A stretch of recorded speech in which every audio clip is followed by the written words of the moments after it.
This sister is also very shy. She just doesn't want to come in front or ask it herself. She says her question is about will of Allah. She says, I keep hearing everything is the will of Allah. Whatever happens is the will of Allah. And they say that everything is written already. So then where is the freedom of choice?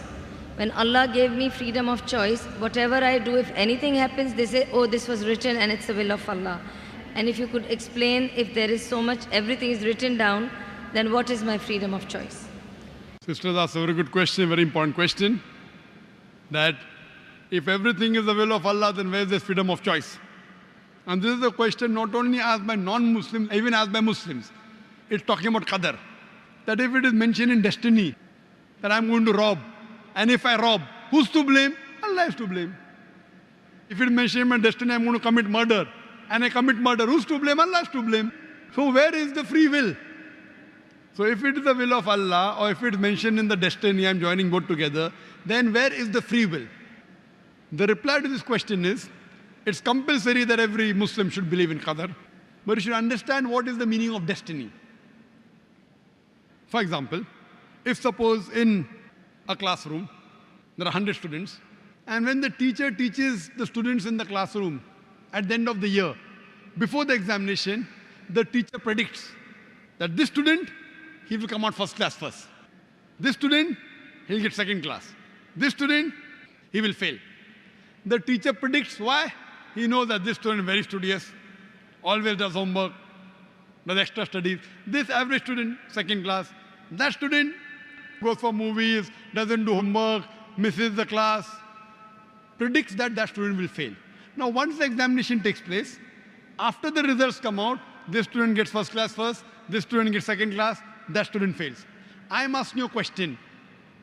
Can the student who has failed, can he blame the teacher that because you have predicted I will fail, I have failed?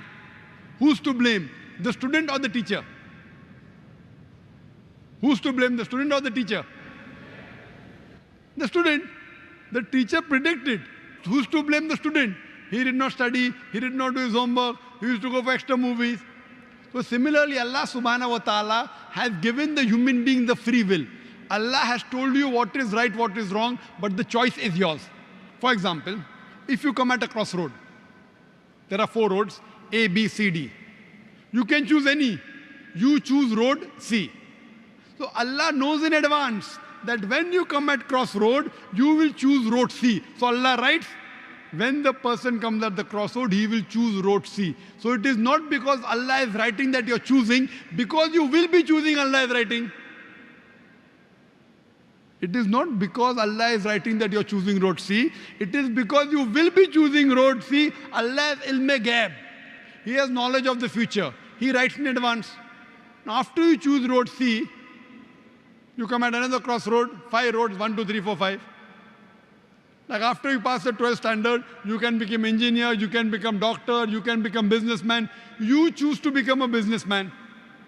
Choice is yours. But Allah knows in advance that after you pass standard 12th, you will choose to become a businessman. It is not because Allah is writing that you're becoming a businessman. Because you wanted to become a businessman, Allah is writing in advance. And what you understand here, that if Allah wants, He can easily change it.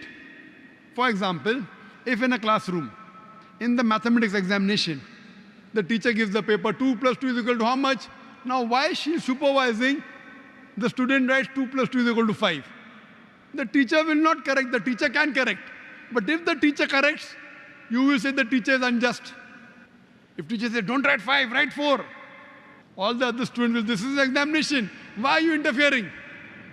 So if Allah wants, He can change. But because He has given you free will, He is letting you take your decision. So this life is a test for the hereafter. As Allah says in Surah Mulk chapter 16 verse number 2, Alladhi khalaqal mauta wal hayata. It's Allah who has created death and life to test which of you is good in deeds. So this life is a test for the hereafter. Allah has given you and shown you the rules, what is good, what is bad. Then He's given you a free will.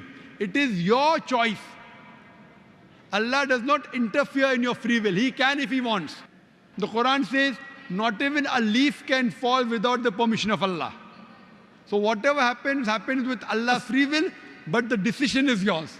And based on that, you will be rewarded or punished. Hope that answers the question.